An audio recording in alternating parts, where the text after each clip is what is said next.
Hello all, welcome to Anusheelana IAS. This is Harika. ఈరోజు మనం ఒక మంచి కథను చూద్దాం. మనం రోజు కప్పలను చూస్తూ ఉంటాం కదా, అలాంటి కప్ప మనకు జీవిత సందేశాన్ని ఇస్తుందని మీరెప్పుడైనా గమనించారా? అదేంటో ఇప్పుడు తెలుసుకుందాం. ఒక కప్పను వేడి నీటిలో పడేస్తే అది వెంటనే బయటికి దూకేస్తుంది. అదే కప్పను చల్లటి నీటి గిన్నెలో వేస్తే అది అక్కడే ఉంటుంది. ఇప్పుడు ఆ నీటిని మెల్లిగా వేడి చేయడం మొదలు పెడితే కప్ప తన శరీరాన్ని ఆ వేడికి అడ్జస్ట్ చేసుకోగలదు. కానీ నీరు మరిగే స్థాయికి చేరితే కప్ప అందులో ఉండలేదు. బయటికి దూకేయాలని ప్రయత్నించినా అది దూకలేని పరిస్థితికి చేరుకుంటుంది. ఎందుకంటే నీటి వేడికి అప్పటిదాకా అడ్జస్ట్ అవ్వడంతో తన శక్తి అంతా కోల్పోయి ఉంటుంది కాబట్టి. ఇక బయటికి దూకే శక్తి లేక అందులోనే ఉండిపోయి చివరికి మరణిస్తుంది. ఇది కేవలం కథ కాదు, ఇందులో విద్యార్థులకు చాలా విలువైన నీతి ఉంది.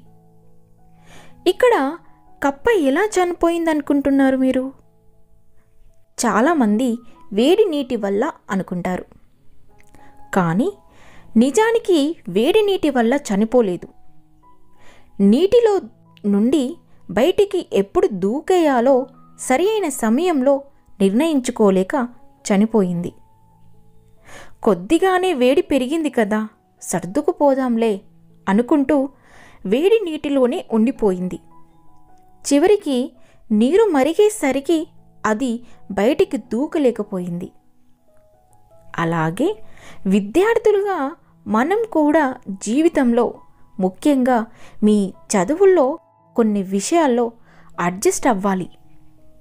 కానీ ఆ అడ్జస్ట్మెంట్ మిమ్మల్ని ఎదగకుండా ఆపకూడదు. కొన్నిసార్లు మీరు ఎదుర్కొనే సమస్యలను, సవాళ్లను పర్లేదులే, కొద్దిగానే కదా అని తేలికగా తీసుకోవచ్చు. ఉదాహరణకి, కొత్త పాఠ్యాంశం అర్థం కాకపోయినా తర్వాత చూద్దాంలే అనుకోవడం. ఏదైనా ప్రాజెక్ట్ కష్టంగా అనిపించినా స్నేహితులపై ఆధారపడి వాళ్ళు చేస్తారులే అనుకోవడం. చెడ్డ అలవాట్లు, ఉదాహరణకు సెల్ ఫోన్ అతి వినియోగం, ఆలస్యంగా నిద్ర లేవడం వంటివి మీకు నష్టం కలిగిస్తున్నా పర్లేదులే, నాకు తెలుసు అని వాయిదా వేయడం. మొదట్లో ఈ చిన్నపాటి సర్దుకుపోవడాలు పెద్ద సమస్యగా అనిపించవు, కానీ అవి పేరుకుపోయి చివరికి మీరు ఒత్తిడిని భరించలేనంత స్థాయికి చేరుకుంటాయి. అప్పుడు పరీక్షల్లో వెనుకబడడం, ఆరోగ్యం చెడిపోవడం, భవిష్యత్ అవకాశాలు కోల్పోవడం వంటివి జరగవచ్చు. అప్పటికి శక్తి అంతా కోల్పోయి ఆ సమస్యల నుండి బయటపడడం చాలా కష్టమవుతుంది. అందుకే మీకు శక్తి ఉన్నప్పుడే, సమస్యలు చిన్నవిగా ఉన్నప్పుడు వాటిని సరిదిద్దుకోవాలి. పర్లేదులే అనుకుంటూ భరిస్తూ ఉంటే చివరికి సమస్యల వలలో చిక్కుకొని బాధపడవలసి వస్తుంది. విద్యార్థులుగా మీరు సరియైన సమయంలో సరియైన నిర్ణయం తీసుకోవడం చాలా ముఖ్యం. మీ భవిష్యత్తు మీ చేతుల్లో ఉందనేది మర్చిపోకండి.